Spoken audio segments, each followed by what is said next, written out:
Assalamualaikum warahmatullahi wabarakatuh. Halo Sobat Misteri Sunyi Mencekam. Mudah-mudahan Anda masih selalu setia bersama kami, channel yang setiap hari selalu menyuguhkan cerita-cerita misteri yang menarik. Edisi cerita misteri kali ini berkisah tentang seorang anak dan bapak yang meninggali rumah kontrakan angker. Baru pertama kali saja datang di rumah itu, mereka sudah mengalami kejadian-kejadian aneh. Dan bagaimanakah cerita selengkapnya? Langsung saja kita simak sebuah kisah misteri yang berjudul Kontrakan Angker. Aku Jason, umurku baru 10 tahun. Kedua orang tuaku sudah lama bercerai.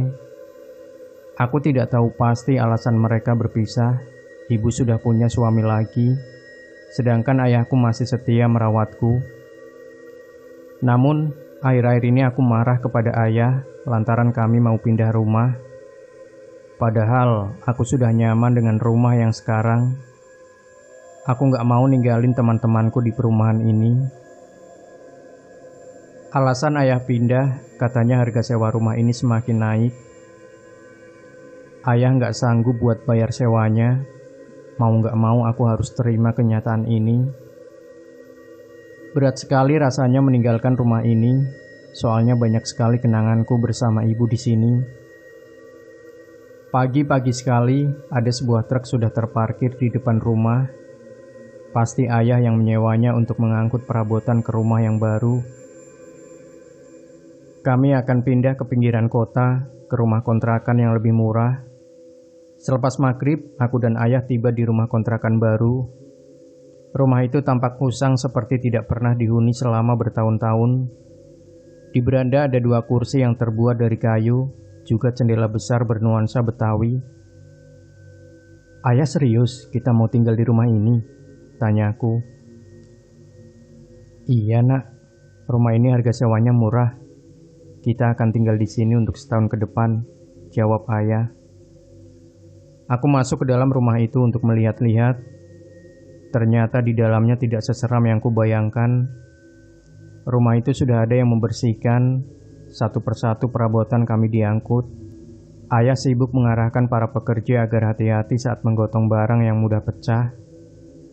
Sementara mereka sedang duduk, kujelajahi setiap ruangan di rumah ini. Perhatianku terpikat dengan sebuah kamar dekat dapur. Kamar itu tidak ubahnya seperti sebuah galeri lukisan. Ada banyak lukisan wajah manusia di kamar itu. Sebagian dipajang di dinding, sebagian lagi tergeletak di lantai. Aku tidak tahu milik siapa semua lukisan itu. Wajah di lukisan pun berbeda-beda, ada perempuan dan juga lelaki. Tapi dapat kupastikan kalau sosok dalam lukisan itu adalah orang Indonesia semua, sebab mereka menggunakan pakaian adat dari berbagai daerah. Setelah puas melihat-lihat lukisan itu, aku hendak kembali ke ayah. Tapi tiba-tiba terdengar suara seseorang bersiul. Segera aku menoleh. Kedua mataku menyoroti lukisan-lukisan itu. Aneh sekali, siapa tadi yang bersiul? Karena takut, buru-buru aku lari keluar kamar. Di ruang tamu ayah masih sibuk menata perabotan. Aku memberitahunya kalau ada kamar yang penuh dengan lukisan. Dia bilang itu lukisan si pemilik rumah ini dan aku dilarang menyentuhnya. "Tadi ada yang bersiul juga ya?" kataku. "Salah dengar kali kamu," jawab ayah sambil sibuk membenarkan posisi lemari. "Aku gak salah dengar ya?" "Ya mungkin aja ada burung lewat," jawab ayah sekenanya. "Malam-malam begini mana ada burung ya?" "Jason, daripada kamu ngomongin yang enggak-enggak, lebih baik kamu mandi sana." Aku kesal karena ayah tidak menanggapiku dengan serius. Padahal jelas-jelas ku dengar ada yang bersiul di kamar itu. Tanpa berkata apa-apa lagi, aku pun pergi ke kamar mandi. Air di rumah ini sangat segar, kuguyurkan ke seluruh tubuhku. Selama mandi aku masih penasaran dengan kamar yang penuh lukisan itu. Malam pertama tinggal di rumah baru, aku tidur di kamar yang dekat dengan ruang tamu. Entah kenapa aku gak bisa tidur. Kunyalakan televisi dan mencari tayangan film Warkop DKI. Biasanya film komedi itu tayangannya tengah malam. Dan benar saja, film Warkop DKI favoritku sedang tayang. Sesekali aku tertawa melihat tingkah Dono yang kocak. Lama-kelamaan kantuk pun datang, aku tertidur pulas, sedangkan televisi masih dalam keadaan menyala. Tengah malam, tempat tidurku menyembul ke atas, seperti ada yang menendangnya dari bawah. Setelah kuperiksa, tidak ada apa-apa di kolong ranjang. Aku lalu turun dari tempat tidur untuk menghampiri ayah. Kamar ayah ada di paling ujung dekat dengan pintu utama, jadi aku harus melewati kamar yang penuh dengan lukisan itu untuk sampai ke sana. Langkahku terhenti ketika mendengar suara gemuruh orang yang berbicara di kamar misterius itu. Pelan-pelan aku melangkah mendekati pintu dan mengintip dari lubang kunci. Dari lubang kecil itu kulihat penuh orang-orang asing yang sedang mengobrol satu sama lain. Wajah mereka pucat, bukan hanya wajahnya, tapi tubuhnya juga terkesan seperti orang mati. Salah satu dari mereka menoleh kepadaku. Buru-buru aku lari ke kamar ayah untuk memberitahunya soal ini. "Ayah!" teriakku, tapi aku tidak menemukan ayah. Di mana dia?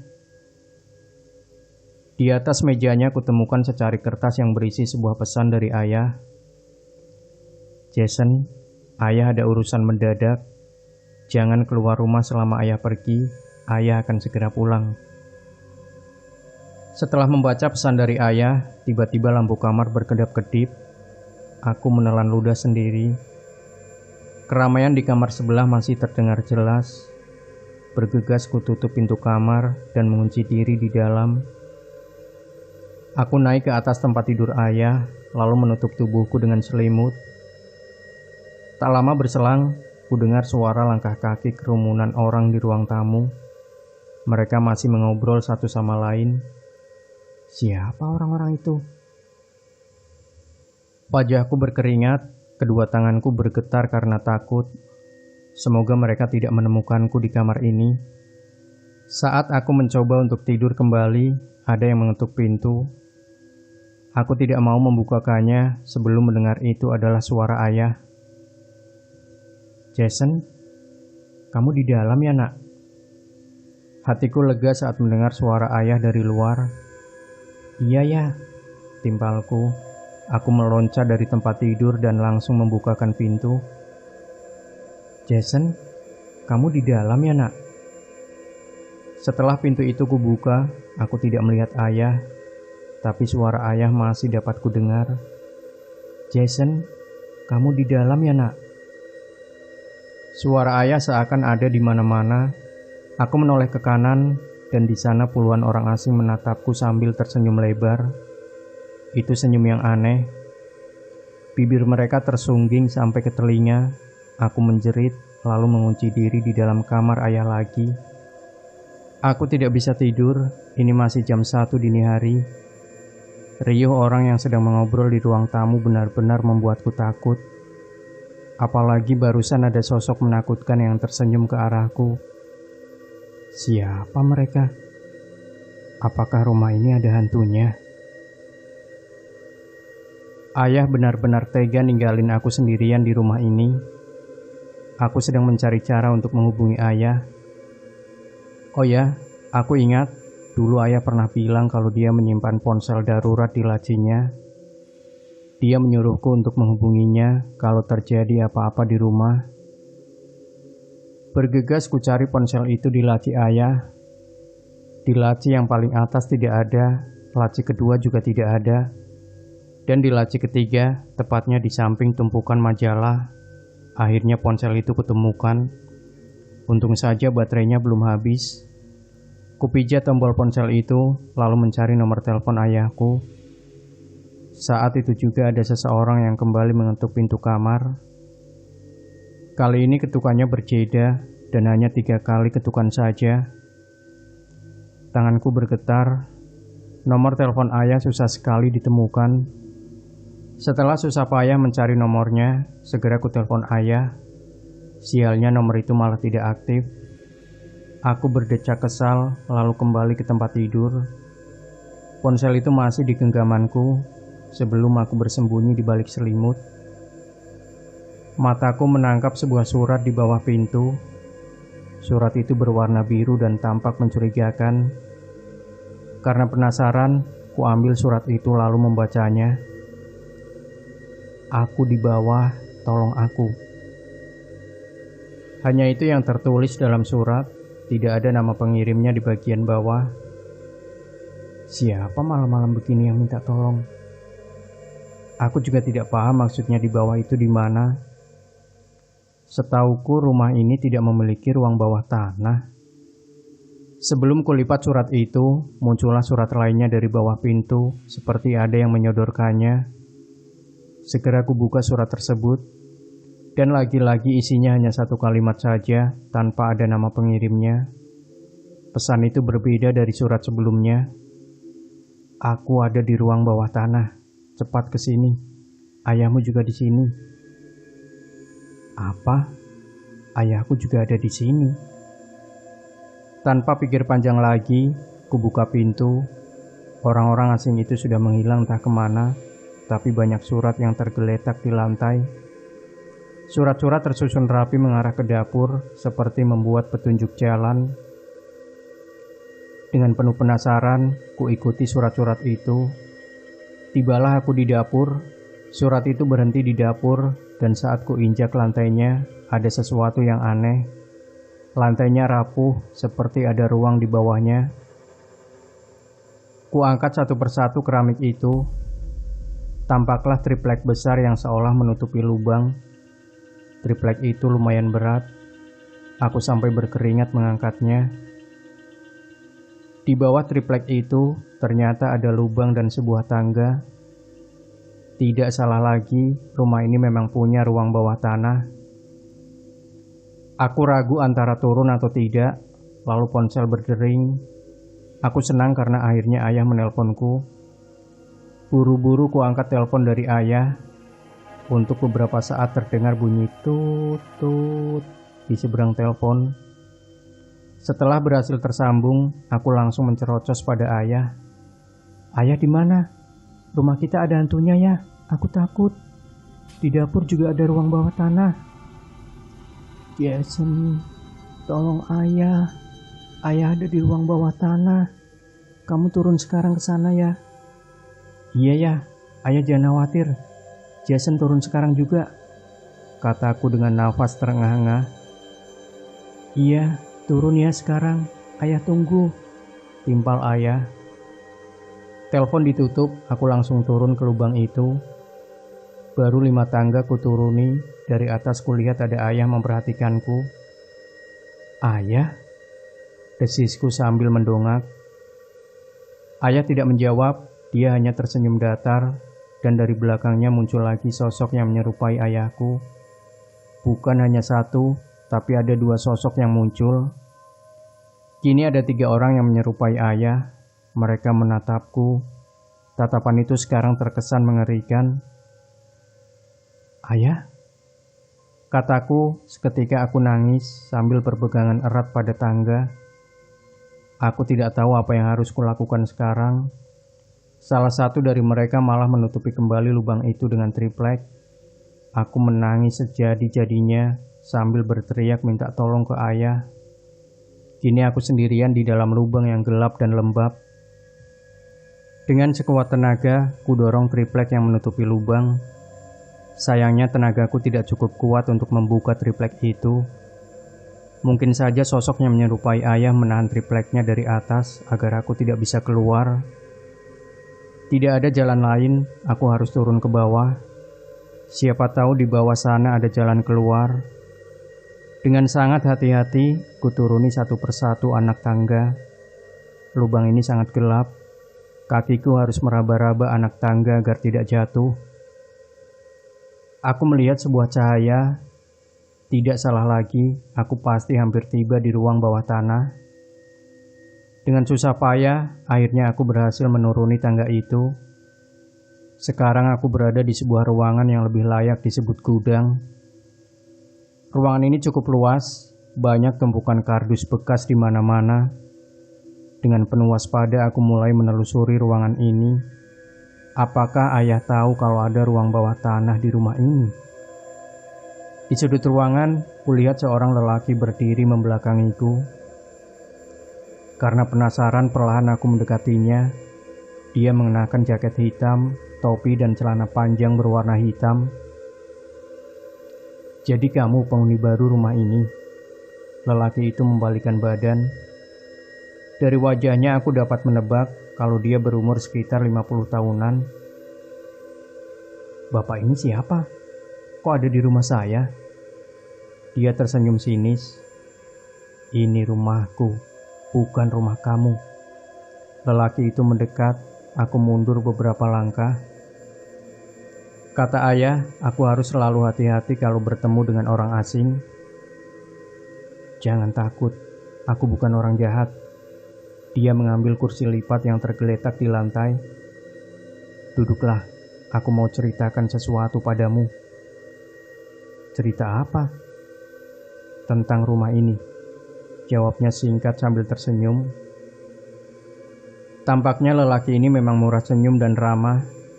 Tidak ada salahnya mendengarkan cerita tentang rumah ini sambil terus waspada. Aku duduk di hadapannya. "Bapak kenapa bisa ada di sini?" tanya aku. "Sudah kubilang aku pemilik rumah ini dan disinilah aku tinggal." Aku masih bingung kalau dia tinggal di sini. Kenapa ayah tidak memberitahuku? "Rumah ini ada hantunya, Pak." Entah kenapa tiba-tiba aku ingin menyampaikannya pada si pemilik rumah. "Itu roh orang-orang yang mati di rumah ini." "Mak, mati kenapa?" tanya aku penasaran. "Mereka semua dibunuh," timpal lelaki itu. "Salah mereka apa? Dan siapa yang membunuhnya?" "Aku sendiri yang membunuh mereka karena aku tidak suka pada tingkah mereka." Mendengar penjelasannya, aku langsung berdiri dan hendak menjauh dari lelaki misterius itu. "Tenang, aku hanya membunuh orang-orang jahat. Sudah kubilang kalau aku orang baik. Aku tidak akan menyakitimu, Nak." Lelaki itu juga berdiri. Ia mencoba untuk menenangkanku. "Aku harus naik lagi. Mungkin ayah sudah pulang," kataku lalu berjalan ke arah tangga. "Ayahmu belum pulang," katanya. "Dari mana Bapak tahu?" tanya aku sambil menoleh ke arahnya. "Ayahmu yang memberitahuku." Lelaki itu naik ke atas kursi. Aku tidak tahu apa yang akan dilakukannya. "Bapak mau apa?" tanyaku. Sebuah tali jatuh dari atas kepalanya. Dia mengalungkan tali tersebut ke lehernya. "Pak, jangan Pak," teriakku. Aku menjerit melihat lelaki itu tiba-tiba gantung diri di hadapanku. Kedua matanya melotot, kakinya bergerak-gerak. Air kencing mengucur dari celananya. Dia sekarat dan mati begitu saja. Buru-buru aku lari ke arah tangga dan langsung naik ke permukaan. Sambil menangis aku memanggil-manggil ayah, berharap dia dapat menolongku. Setibanya di puncak, triplek itu masih tertutup rapat. Aku tidak bisa membukanya. Sementara itu kudengar ada seseorang yang menaiki tangga. Itu pasti hantu.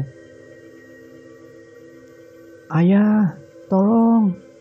Ayah!" teriakku sekuat tenaga. Ku coba mengetuk-ngetuk triplek tersebut dan perlahan ada yang membukanya. Tampaklah seorang lelaki yang wajahnya tidak asing. Ya, aku ingat dia adalah lelaki yang membantu ayahku tadi siang. "Ayo Nak." Dia mengelurkan tangan. Aku menyambut tangannya dan berhasil naik ke permukaan. "Kamu kenapa bisa masuk ke sini?" tanya lelaki itu. "Ayah mana ayah?" Aku tidak menjawab pertanyaan lelaki tersebut dan malah menanyakan ayah. "Ayah kamu kemana emangnya?" "Tadi aku lihat pintu rumah terbuka, makanya aku cek ke sini. Takutnya ada maling," ujar lelaki itu. "Rumah ini ada hantunya, aku takut," kataku. "Hantu?" Dia mengerutkan dahi. "Iya, aku lihat hantu di rumah ini," kataku sambil terus menangis. Jangan khawatir, sekarang kamu aman. Aku akan menjagamu sampai ayahmu pulang, katanya. Dia menutup kembali lubang itu, lalu membawaku ke ruang tamu. Malam ini terasa sangat panjang, aku tidak tahu ayahku di mana. Aku khawatir terjadi hal buruk pada ayahku. Namanya Pak Heri, dia salah satu warga sini. Kebetulan Pak Heri sedang ronda, dia sengaja keliling untuk memastikan tidak ada orang asing yang masuk ke kompleks ini. Untung saja dia melihat pintu rumahku yang terbuka, sehingga aku berhasil diselamatkan. Dia menemaniku sampai subuh, dan paginya Pak Heri pamit pulang. Aku semakin khawatir dengan ayah. Sampai pagi ini, dia tidak kunjung pulang. Aku berdiri menghadap jendela, memandangi jalan, dan berharap ayah akan muncul di sana. Kata ayah, selama dia pergi, aku tidak boleh keluar rumah. Saat sedang melamun di depan jendela, tiba-tiba aku dengar suara pintu yang seakan dibanting. Suara itu berasal dari kamar yang penuh dengan lukisan. Kulihat pintu kamar itu terbuka lebar. Aku menelan ludah sendiri. Walau dipenuhi rasa takut, kudekati kamar itu dengan hati-hati. Tidak ada siapa-siapa di dalam. Orang-orang asing yang kulihat semalam seolah tidak meninggalkan jejak apapun. Tapi tunggu dulu. Ada sebuah lukisan yang menarik perhatianku. Di dinding dekat jendela kamar, ada lukisan wajah seorang lelaki yang sangat kukenal. Tidak salah lagi, itu lukisan wajah ayahku. Segera aku ambil kursi di dapur. Aku naik ke atas kursi untuk mengambil lukisan wajah ayah. Kuperhatikan dari dekat lukisannya ini benar-benar lukisan wajah ayahku. Siapa yang melakukan ini? Kubawa lukisan itu ke dalam kamarku. Tak lama berselang, ponselku berdering. Di layar ponsel muncul nama ibuku. Ternyata ayah masih menyimpan nomor ibu. Ibu? Kamu di mana, Jason? Kamu pindah rumah ya? Kok ayah kamu gak bilang sama ibu? Tanya ibu yang langsung menodongku dengan pertanyaan. Iya bu, kami pindah rumah. Jason kira ibu tahu soal ini. Ayah kamu gak bilang sama sekali. Kamu di mana sekarang? Bisa kasih tahu ibu lokasinya? Ayahmu ibu telepon gak aktif. Aku loncat dari tempat tidur, lalu berjalan ke jendela. Aku tidak tahu pasti alamat rumah ini, tapi di depan rumahku ada gapura yang bertuliskan Perumahan Gria Indah. Kusebutkan nama perumahan itu kepada ibu. Oh iya, ibu tahu perumahan itu. Kamu jangan kemana-mana sebelum ibu datang ya, timpalnya. Iya bu, ayah juga sampai sekarang belum pulang. Pergi kemana ayahmu? Gak tahu bu. Ya sudah, ibu kesana sekarang. Telepon pun ditutup. Ibu beberapa kali menelponku untuk menanyakan rumah mana yang kami sewa, hingga akhirnya dia berhasil menemukan lokasi rumah ini. Ibu datang bersama suami barunya. Jelas aku tidak suka dengan lelaki itu. Walaupun dia tampak ramah, tapi tetap saja aku tidak suka melihat ibu bersama lelaki lain. Sejak kapan ayahmu pergi? Tanya ibu. Kami duduk di ruang tamu. Dari semalam bu. Udah ibu bilang, kamu ikut ibu saja. Kalau sama ayah, jadi telantar kayak gini kan? Kata ibu dengan wajahnya yang terlihat kesal. Lelaki di sampingnya mengangguk-angguk. Om senang kalau kamu mau ikut dengan kami. Om udah beli video game buat kamu di rumah. Om juga mau nyekolahin kamu di sekolah favorit, biar tambah pinter. Kata lelaki gemuk itu sambil tersenyum. Aku tidak menanggapinya dan hanya tertunduk. Mau bagaimanapun aku tidak akan pernah mau ikut sama ibu. Kasihan ayah. Dia pasti sedih kalau ditinggal sendirian. Ibu mengecek setiap ruangan rumah. Rumah ini gak layak, Jason. Kumuh banget. Emang ayahmu udah gak mampu bayar sewa rumah yang kemarin ya? Iya bu, kata ayah, harga sewanya semakin tinggi. Ya harusnya ayahmu kerja lebih keras lagi, biar bisa bayar sewanya. Gimana sih? Ibu berdecak kesal. Hari ini kamu ikut ibu aja yuk. Nanti kalau ayah udah pulang, ibu antarkan lagi ke sini. Ibu merangkul pundakku. Enggak bu, kata ayah, aku nggak boleh keluar rumah sebelum dia pulang. Ibu menghembuskan nafas berat, dia menoleh ke suaminya. Ya sudah, begini saja. Ibu bakal nemenin kamu di sini sampai ayah pulang. Aku mengangguk dan melirik ke arah lelaki gemuk itu dengan tatapan benci. Kamu mau nunggu di sini juga? Tanya ibu kepada suaminya. Oh, enggak, aku masih ada kerjaan. Kebetulan hari ini ada pengiriman emas ke tokoku, jawab lelaki itu. Jason, kapanpun kamu mau, Om siap jadi ayah kedua buat kamu, katanya sambil mengelus kepalaku. Aku diam saja. Enak saja mau jadi ayah keduaku. Aku gak mau punya ayah gemuk dan botak kayak dia. Aku masih berharap ibu dan ayah bisa bersama lagi kayak dulu. Ya sudah, aku pamit ya. Telepon aku kalau ayahnya Jason udah pulang. Nanti aku jemput kamu, tambah lelaki itu. Aku semakin cemas karena sampai malam tiba, ayah belum juga pulang. Ibu beberapa kali menghubungi ayah, tapi nomornya tetap tidak aktif. Ibu juga sudah menelpon kantor ayah dan kata pihak kantor, ayah hari ini tidak masuk kerja tanpa izin. Aku pun semakin cemas. Sudah larut malam dan ayah tidak kunjung pulang. Akhirnya aku dan ibu ketiduran di kamar ayah. Tengah malam lagi-lagi aku terbangun. Aku kaget karena ibu tidak ada di kamar. Apakah dia sudah dijemput? Kalau benar, tega sekali ibu ninggalin aku sendirian. Kuraih ponsel yang tergeletak di atas tempat tidur, lalu mencari nomor telepon ibuku. Aku akan menghubunginya, tapi saat telepon tersambung, ku dengar sebuah ponsel berbunyi. Itu ponselnya ibu yang tergeletak di atas lantai. Berarti ibuku belum pergi, mungkin saja dia ke toilet. Bu, aku melangkah keluar kamar sambil memanggil ibuku. Kulihat pintu kamar yang penuh dengan lukisan itu terbuka sedikit. Aku juga mendengar seseorang sedang bernyanyi, entah lagu apa yang ia nyanyikan. Suaranya sayup dan tidak terlalu jelas. Pelan-pelan ku dekati kamar itu. Aku sangat terkejut dengan apa yang kulihat. Di dalam kamar itu, seorang lelaki yang sedang melukis figur ibuku. Tepat di hadapan lelaki itu, ibuku diikat di atas kursi. Wajah ibu penuh darah seperti habis dipukul dengan benda tumpul. Selain itu ada pisau yang menancap di dada kiri ibu. Dapat kupastikan kalau ibu memang sudah tewas. Lelaki yang tidak dapat kulihat dengan jelas wajahnya itu masih bernyanyi sambil sesekali melihat wajah ibu. Dengan piawai dia melukis figur ibuku di atas kanvasnya. Aku ingin berteriak saat menyaksikan apa yang tengah aku lihat saat itu, tapi lidahku keluh. Tubuhku gemetar, tapi sulit untuk bergerak. Siapa lelaki itu dan apa yang harus kulakukan sekarang?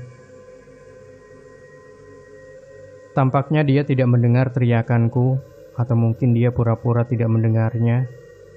Aku lari menjauh dari kamar itu, mencoba untuk kabur dari rumah. Sialnya, pintu susah sekali dibuka. Ada yang sengaja menguncinya. Tolong! Teriakku sambil memutar handle pintu, berharap ada seseorang di luar sana yang mendengarku. Berisik! Bentak lelaki itu dari dalam kamar. Wajahku berkeringat, nafasku terengah-engah. Aku terkejut saat melihat Pak Heri muncul dari dalam kamar. Tangan kirinya menggenggam kuas, sedangkan tangan kanannya menggenggam tali tampar. Dia mendekatiku dengan wajah kesal. Jangan berisik, nanti ada yang dengar, desisnya. Tolong! Aku tetap berteriak, tapi sepertinya tidak ada seorang pun yang dapat mendengarku. Pak Heri mengikat kedua tangan dan kakiku, lalu menyeretku ke dalam kamar. Ia mengambil kursi lipat dan mendudukanku di samping mayat ibu. Tubuhku juga diikat, mulutku dilakban. Aku menangis ketakutan sambil menoleh pada ibuku yang sudah tidak bernyawa. Lalu Pak Heri berjalan ke sudut ruangan. Dia menyingkirkan tumpukan lukisan dan membongkar keramik lantai itu satu persatu. Aku tidak tahu apa yang sedang ia cari. Sesekali Pak Heri menyeka keringat di dahinya. Setelah keramik di sudut ruangan itu dibongkar, ia lalu menggali tanah tanpa alat apapun. Dia hanya menggunakan kedua tangannya. Dari dalam tanah itu, dia menarik sebuah lengan manusia dan memaksanya keluar. Tampaklah jasad ayahku yang sudah kaku. Aku melenguh sambil mengamuk hingga jatuh ke lantai. Masih dalam keadaan terikat pada kursi, aku berusaha beringsut mendekati jasad ayah. Pak Heri tidak mempedulikanku. Dia menyeret jasad ayah lalu menyandarkannya pada ibu. "Nakal banget sih kamu," katanya sambil menarikku kembali ke posisi awal. Pak Heri membariskan kami. Dia juga membenarkan posisi ayah. Tangan ayah diletakkan di atas lahunan ibu, sedangkan kepala ibu ditundukkan ke arah ayah sehingga terlihat sedang bermesraan. Dia juga membetulkan posisiku agar menghadap ke ibu. "Nah, kalau begini kan enak posisinya. Kamu jangan bergerak ya, mau saya lukis dulu." Dia kembali ke tempat duduknya, lalu mengganti kanvasnya dengan yang baru. Setelah lukisan itu selesai, Pak Heri menunjukkannya padaku. Aku tertunduk karena tidak sanggup melihat lukisan mengerikan itu. "Nah, kita pajang di sini ya," ujar Pak Heri. "Kau tahu Jason, sebagian lukisan ini adalah karya bapakku. Kami memang gemar melukis orang mati," katanya sambil membetulkan posisi lukisannya agar presisi. Kemudian Pak Heri menghampiriku. Dia merogoh sesuatu dari celana pendeknya. "Lihat ini Jason." Dia menunjukkan foto anak kecil seumuranku. Foto itu hitam putih dan sudah lusuh. "Kau mirip sekali dengan anakku yang sudah meninggal. Jangan khawatir. Aku akan merawatmu seperti anakku sendiri." Aku menggelengkan kepala sambil terus melenguh. Tak lama kemudian ada seseorang mengetuk pintu. Dia memanggil-manggil nama ibuku. Aku kenal suaranya, itu suami baru ibuku. Mendengar suara itu Pak Heri panik. Dia membuka ikatan tali di kursiku. Dengan terburu-buru Pak Heri langsung menggotongku ke dapur. Dia membuka triplek yang menutupi lubang bawah tanah, dan tanpa pikir panjang lagi, dia langsung melempar tubuhku ke dalam lubang itu. Kepalaku membentur lantai sampai berdarah, tapi aku masih dalam keadaan sadar. Tali yang mengikat kaki dan tanganku sangat kuat, membuatku tidak bisa berkutik sama sekali. Tidak ada yang bisa ku berbuat selain berdoa, semoga ada seseorang yang bisa menyelamatkanku. Dari atas, ku dengar triplek itu dibuka kembali. Ada benda yang dijatuhkan dari sana. Aku mengadu kesakitan karena benda itu menimpa punggungku. Dan saat kulihat ternyata itu adalah kepala suami barunya ibuku. Aku tidak ingat siapa namanya, tapi jelas sekali aku kenal wajah itu. Aku menjerit sekuat tenaga, suaraku tertahan di tenggorokan. Sesaat setelah kepala itu jatuh, Pak Heri juga menjatuhkan bagian tubuhnya. Tubuh itu berdebam dan hampir saja menimpaku. Malam ini bagaikan mimpi buruk. Aku tidak menyangka kalau Pak Heri adalah dalang dari semua ini. Tapi kenapa dia berbuat seperti ini? Apakah semua lukisan itu adalah orang yang pernah ia bunuh? Sesaat kemudian, ku dengar ada seseorang yang menuruni tangga. Itu pasti Pak Heri. Aku beringsut mencari tempat untuk bersembunyi. Sambil menuruni tangga, Pak Heri bersiul. Sesekali dia juga memanggil namaku. "Jason, ayah datang." Suara itu sangat mengerikan bagiku. Pak Heri mencariku sambil bersiul. Aku menahan tangis dan bersembunyi di balik tumpukan kardus. Dia memanggil namaku, suaranya sangat mengerikan. Tidak butuh waktu lama bagi Pak Heri untuk menemukan persembunyianku. Dia langsung membuka lakban yang menyekil mulutku. Seketika aku berteriak sekuat tenaga. Dia malah tertawa dan menarik kakiku, lalu menyandarkan tubuhku ke dinding. Jason, mulai saat ini, kamu jadi anakku, ya. Dan ruangan ini jadi kamar kamu sekarang, kata Pak Heri. Aku menolak, aku pun meludahi wajahnya. Aku gak mau jadi anakmu, dasar pembunuh. Namun dia tidak marah, Pak Heri malah tertawa terbahak-bahak. Saat pertama lihat kamu, aku langsung teringat anakku. Dan satu-satunya cara biar kamu menjadi anakku adalah membunuh orang tuamu. Maafkan aku ya. Jangan khawatir, kamu pasti lebih bahagia jadi anakku. Lagi pula, semenjak ayahku meninggal gantung diri, rumah ini jadi milikku. Jadi kamu bebas tinggal di sini selamanya. Gak mau. Tolong Pak, keluarkan aku dari sini. Aku nangis lagi. Aku tidak menyangka kalau kontrakan ini menjadi malapetaka bagi keluargaku. Jangan nangis dong. Kan ada ayah di sini. Kamu lapar ya? Sebentar, ayah carikan makanan dulu, katanya sambil mengecup keningku. Dia naik ke permukaan. Tidak lama kemudian Pak Heri kembali dengan membawa kantong plastik hitam, entah apa isinya. Nah, ini ayah bawa makanan buat kamu. Dia menunjukkan isi plastik hitam itu. Aku langsung mual ingin muntah. Bahkan saat belum melihat isinya, aku mencium bau menyengat. Ternyata di dalam plastik itu ada genangan telur busuk. Entah dari mana dia mendapatkannya. Pak Heri memasukkan telunjuknya ke dalam plastik, lalu mengaduk-aduk telur busuk itu. Ini enak, katanya sambil menjilati telunjuknya. Tolong, jangan Pak, aku gak mau, teriakku sambil menangis. Ini enak kok, buka mulut kamu. Dia memegang kepalaku, memaksaku agar memakan telur busuk itu. Aku mengibaskan plastik itu dengan kepalaku sendiri. Seketika saja plastik jatuh dan telurnya acak-acakan di lantai.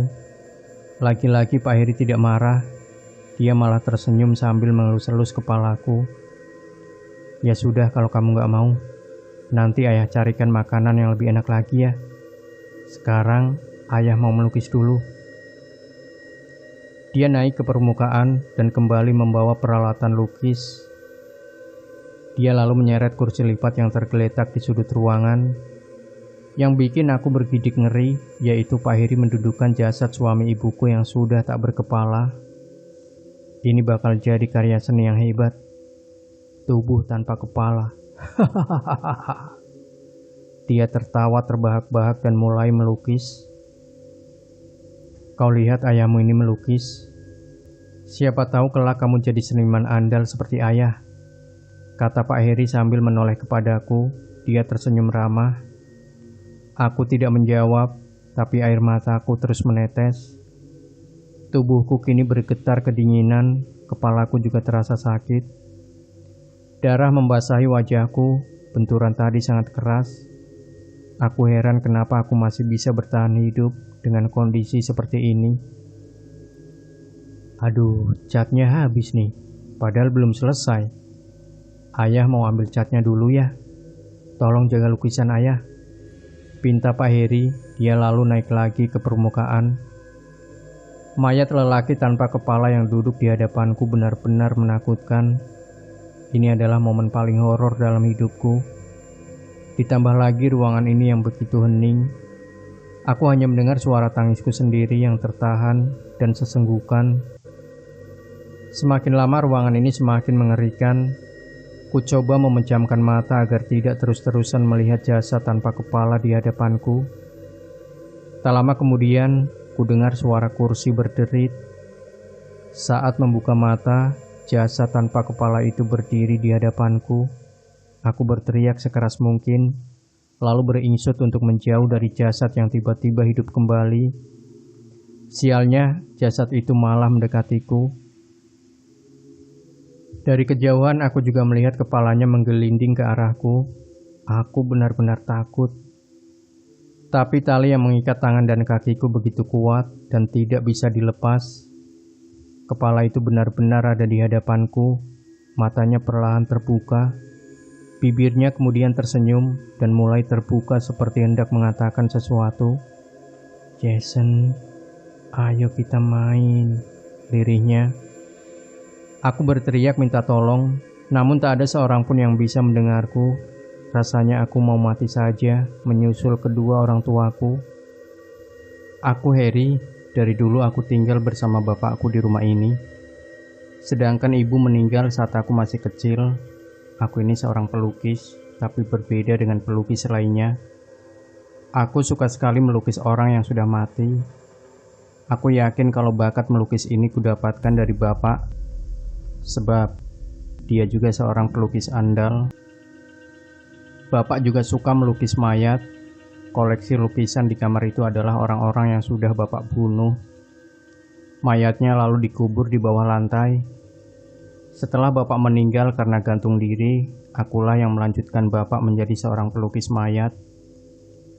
Mula-mula aku sering mencuri mayat orang yang baru meninggal. Kudandani mayat itu agar terlihat rapi, lalu kulukis wajahnya. Sayangnya, jarang sekali ada orang yang meninggal di kawasan ini. Akhirnya aku memutuskan untuk membunuh seperti yang dilakukan bapakku. Yang kubunuh tentunya bukan warga sini, tapi orang-orang yang menyewa rumahku. Kubantai mereka semua untuk dijadikan model lukisan. Dan kalau rumahku tidak ada yang menyewa, biasanya aku membunuh pedagang keliling yang melintas di depan rumah. Kubujuk mereka untuk masuk rumah, lalu kucekik lehernya dari belakang dengan kabel. Tapi kali ini ada yang tidak biasa. Anak yang sedang kusekap di ruang bawah tanah itu mirip sekali dengan anakku yang sudah meninggal. Aku tidak tega kalau harus membunuhnya. Dia akan kuangkat sebagai anak. Sejak pertama kali melihat anak itu, aku langsung bertekad untuk membunuh orang tuanya. Tujuannya tidak lain dan tidak bukan agar aku bisa memiliki anaknya. Sebenarnya dulu aku tinggal jauh dari kota ini. Aku pernah bekerja sebagai tukang pos dan punya kehidupan yang sempurna. Aku punya istri yang cantik juga anak yang pintar. Namun semua itu berubah saat satu persatu keluargaku meninggal. Istriku mati kecelakaan di tol Cipali, sedangkan anakku terkena kanker. Sejak saat itulah aku kembali ke rumah bapak dan tinggal bersamanya. Setiap bulannya ada saja yang membeli lukisan bapak. Mereka tidak pernah tahu kalau sosok lukisan itu adalah orang-orang yang kami bunuh. Belum ada yang tahu soal pembunuhan ini. Aku lupa berapa jumlah orang yang telah kami bunuh. Sebagian dari mereka kami kuburkan di halaman belakang. Setelah mengambil cat, aku kembali ke ruang bawah tanah. Kasihan anakku ditinggal sendirian. Pasti dia takut melihat jasad tanpa kepala di hadapannya. Sesampainya di ruang bawah tanah, kulihat anakku terkapar tidak sadarkan diri. Ada jasad tanpa kepala berdiri di depan anakku. "Bapak jangan nakut-nakutin anakku dong," bentakku. Aku tahu pasti roh bapakku yang masuk ke dalam jasad itu. Seketika jasad itu lunglai dan terkapar begitu saja. Segera kuhampiri anakku, satu persatu kulepas tali yang mengikat tangan dan kakinya, lalu kubaringkan dia di atas kardus. Aku masih bisa merasakan denyut nadinya, untung saja dia masih hidup. Oh ya, hampir saja lupa, aku masih punya kerjaan. Mayat-mayat ini harus dikubur, takutnya nanti ketahuan sama warga. Segera ku ambil tali tampar di sudut ruangan, lalu mengikatnya pada jasad itu. Ku tarik pelan-pelan jasadnya dari atas permukaan, lalu ku seret ke halaman belakang. Di mana ya? Gumamku sambil menggaruk-garuk kepala. Aku lupa lahan sebelah mana yang belum ada mayatnya. Halaman belakang rumahku memang cukup luas, tapi seingatku lahan ini sudah terisi penuh oleh mayat. Daripada bingung, ku raih cangkul lalu menggali tanah di sudut pagar. Namun cangkulku menghantam benda keras dan ternyata lahan itu sudah diisi mayat. Aku pun berdecak kesal lalu menimbun kembali mayat tersebut. Kuseret jasad tanpa kepala ke sudut sebelah kanan, tepatnya di bawah pohon pisang. Semoga saja belum ada mayat yang dikubur di sini. Kuhantamkan kembali cangkulku. Sampai kedalaman 1 meter, lahan itu masih bersih, belum ada mayatnya. Aku menyengkak keringat di dahi.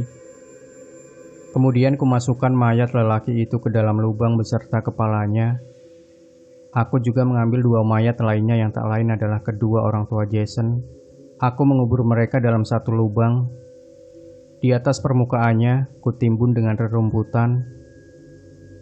Masih ada satu masalah lagi. Mobil si lelaki yang kupenggal kepalanya masih terparkir di depan rumah.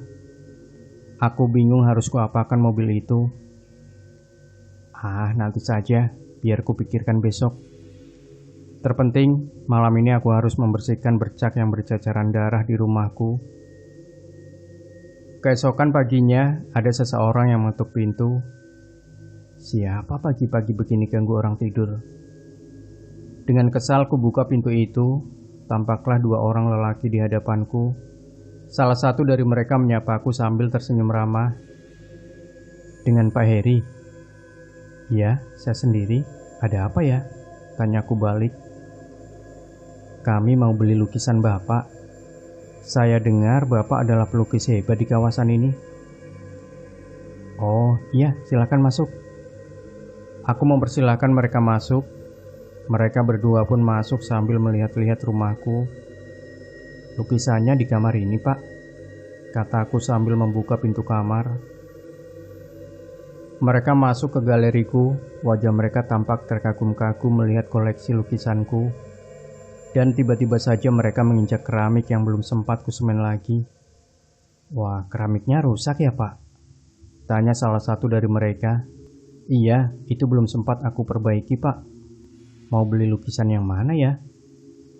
Mereka tampak bingung. Tolong. Suara siapa itu, Pak? Sial, itu pasti Jason. Suaranya terdengar sayup sampai ke kamar ini. Itu ada yang minta tolong, kata lelaki kurus. Siapa ya? Aku pura-pura tidak tahu. Suaranya dari arah sini. Lelaki berambut keriting keluar dari kamar dan menunjuk dapur. Iya, benar dari dapur. Aku membenarkan. Saya udah seminggu gak di rumah, Pak. Ada urusan di luar kota. Jangan-jangan ada orang yang masuk rumah saya ya, kataku. Wajah mereka sama sekali tidak curiga. Coba kita cek, ajak lelaki kurus. Kami pun beranjak ke dapur. Sialnya aku lupa menutup triplex itu dengan keramik. Suaranya dari bawah sini. Lelaki kurus menunjuk triplex itu. Ada ruang bawah tanah ya, Pak? Tanya lelaki keriting, tampaknya dia mulai curiga. Ada, Pak. Coba aja kita cek yuk. Satu orang ikut saya ke dalam. Ujarku, aku membuka triplex itu. Lelaki kurus masuk bersamaku ke dalam lubang itu. Sesampainya di ruang bawah tanah, aku mengikutinya dari belakang. Tolong. Jason menangis sambil minta tolong. Ada anak kecil, Pak Heri. Saat lelaki kurus itu menoleh ke arahku, kuhantam dia dengan sebuah linggis. Seketika dia terkapar, kedua matanya melotot, nafasnya tercekat di tenggorokan, dia sekarat. Tubuhnya bergerak-gerak seperti kecoa yang baru saja dibunuh. Tolong! Mendengar bunyi pukulan itu, Jason semakin berteriak. Aku tersenyum tipis sambil menyeka darah yang barusan muncrat ke dahiku. Aku mendongak ke atas tangga. Tinggal satu orang lagi di sana. Ku dengar dia memanggil-manggil temannya. Segera aku naik ke permukaan. Tolong mas, ada anak kecil di bawah. Tolong bantu kami. Pintaku, aku akan menjebaknya lagi. Dia pun buru-buru turun ke bawah.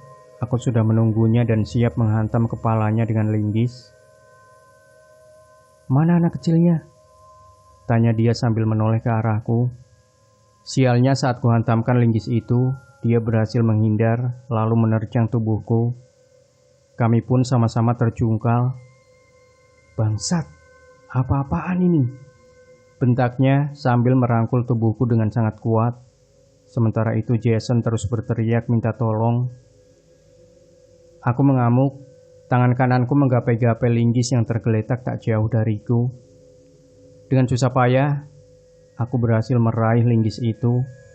Lalu dalam posisi terbaring, kupiting leher belakangnya. Dia tampak kesulitan bernapas. Mati kau, teriakku sambil tertawa. Keringat membasahi wajahku, sekuat tenaga ku capit leher belakangnya. Lalu dia menghantam telingaku dengan tinjunya. Seketika saja telinga kananku berdengung. Ia berhasil melepas linggis itu. Beberapa kali lelaki itu menghantam wajahku dengan tinjunya. Kini linggis itu ada di tangannya. Saat dia akan menghantamku dengan ujung linggis, aku berhasil menghindar, lalu kutendang perutnya. Lelaki itu terjungkal. Segera kuraih linggis dan menancapkan ujung linggis tepat di perutnya. Dia sekarat dan tewas seketika. Sementara temannya dari tadi masih sekarat.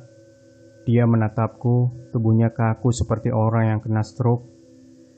Aku jongkok dan menatap wajahnya yang seperti menahan sakit. Bibirnya bergetar. Aku tahu dia ingin mengucapkan sesuatu, tapi tidak bisa. Aku tidak mau membunuhnya. Biarkan dia merasakan sakitnya sekarat. Kita selamat, Jason. Ayah sudah membunuh mereka semua. Aku menghampiri Jason yang meringkuk di sudut ruangan sambil menangis. Ayo, kita pindah ke kamar.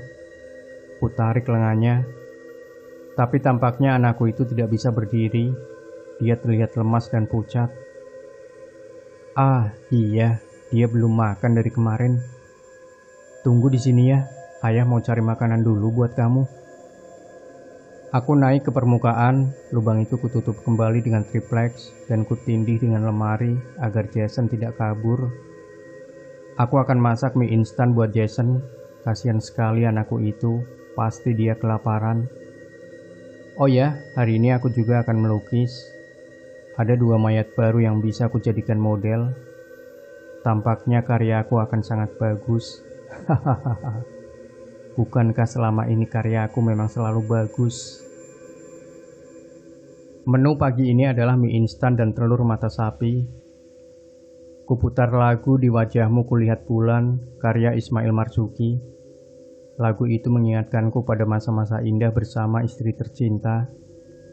Setelah semuanya matang, kubawa makanan itu ke ruang bawah tanah. Dengan hati-hati aku menuruni tangga agar makanannya tidak tumpah. Saat hendak menyuapi Jason, tiba-tiba ku dengar ada yang mengetuk pintu sambil memanggil namaku. Sialan, siapa lagi sih? Banyak sekali tamu pagi ini. Kuletakkan makanan di hadapan Jason yang masih meringkuk di sudut kamar.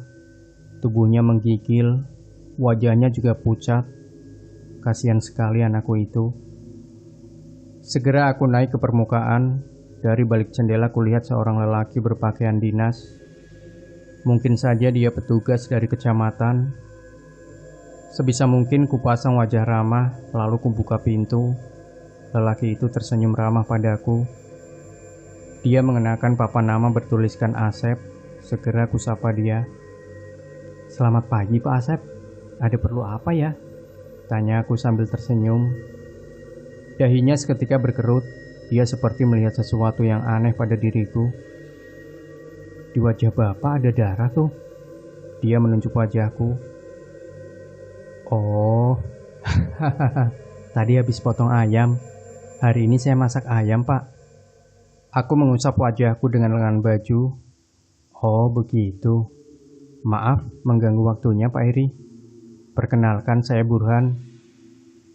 Kedatangan saya ke sini mau tanya soal rumah Bapak, ujarnya. Tanya apa ya, Pak? Rumah Bapak ada yang sewa ya? Kemarin sih ada, tapi sekarang orang yang sewa rumahku sudah pindah. Kenapa ya, Pak? Tanyaku lagi. Jadi gini Pak Heri, ada saudara aku yang mau sewa rumah Bapak, kata lelaki itu. Begitu ya. Masuk aja dulu Pak, biar enak ngobrolnya. Aku mempersilahkan duduk di atas sofa. Kira-kira mau sewa berapa lama Pak? Kurang lebih setahun lah. Boleh Pak. Kira-kira kapan mau mulai sewanya? Tanyaku.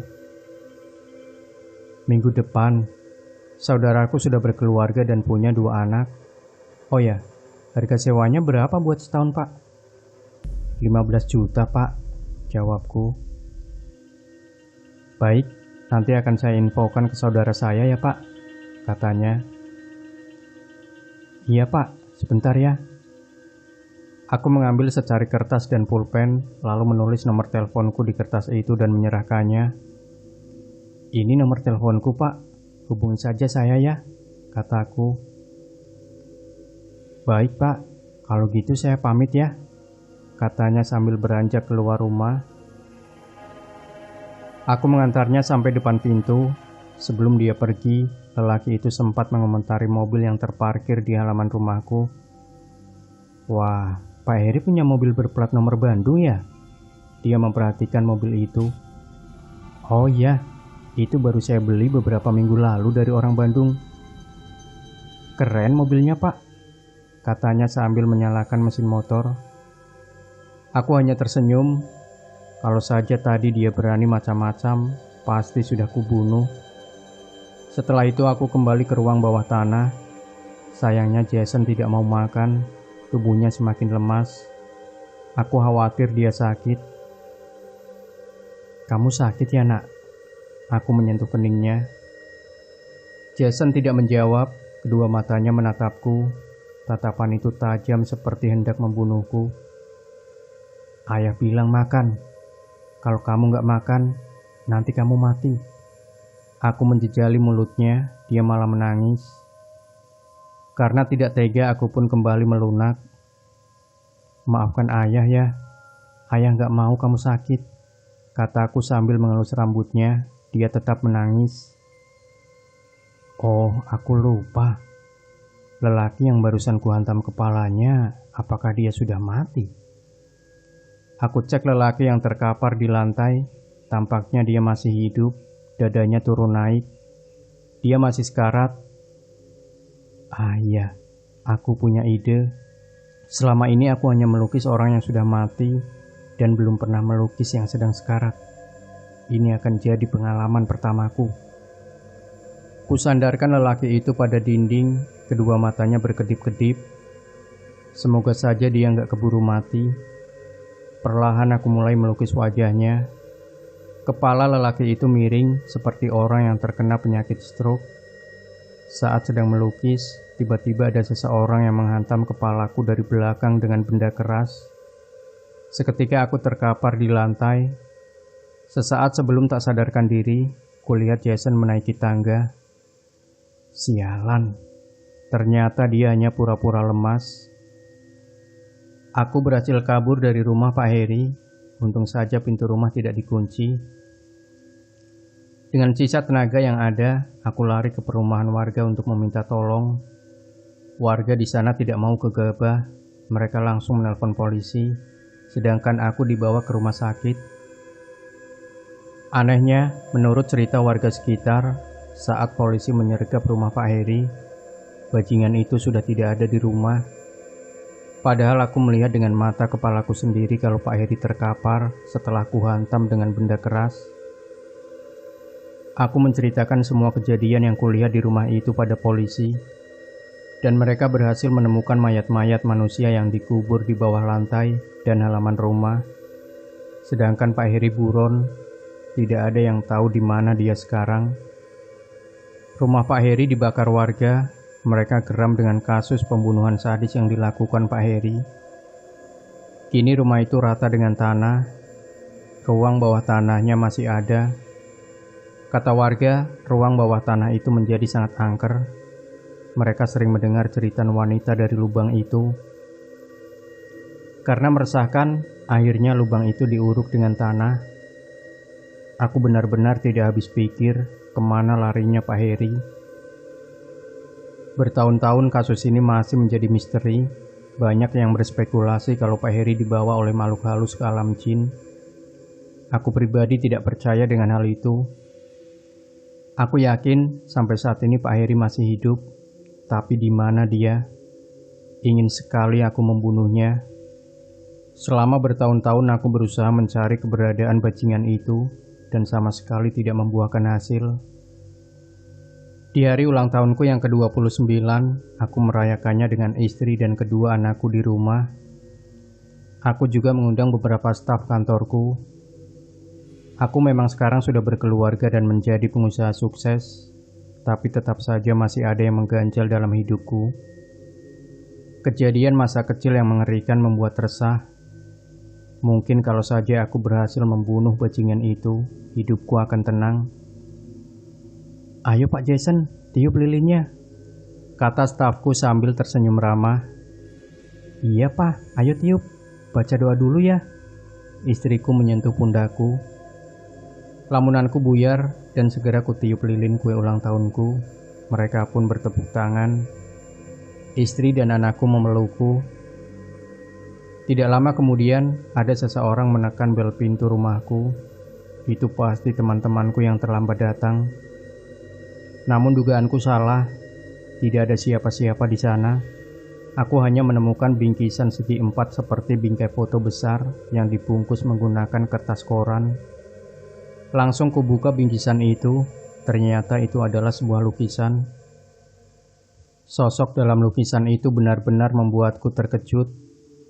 Lantaran ada diriku sendiri di lukisan itu yang sedang terikat di kursi sambil menangis. Juga ada jenazah ibu yang dibunuh dan ayah yang kepalanya bersandar di launan ibu. Aku ingat betul saat itu Pak Heri yang melukis kami. Siapa yang mengirim lukisan ini? Aku lari ke halaman rumah mencari si pengirim lukisan. Namun sama sekali tidak ada siapa-siapa di halaman rumahku. Kubuka pintu gerbang. Lagi-lagi di depan rumahku juga sepi. Aneh sekali. "Kenapa ya?" tanya istriku. Dia juga ikut panik. Aku tidak menimpalinya dan langsung mengecek kembali lukisan itu. Tepat di bawah lukisan itu ada sebuah tulisan yang sangat kecil, tapi masih dapat aku baca. "Selamat ulang tahun anakku tercinta. Salam dari ayahmu, Heri." Bajingan itu ternyata masih hidup dan selama ini dia mengintaiku.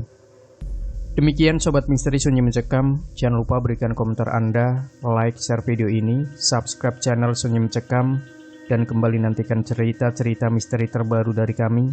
Wassalamualaikum warahmatullahi wabarakatuh.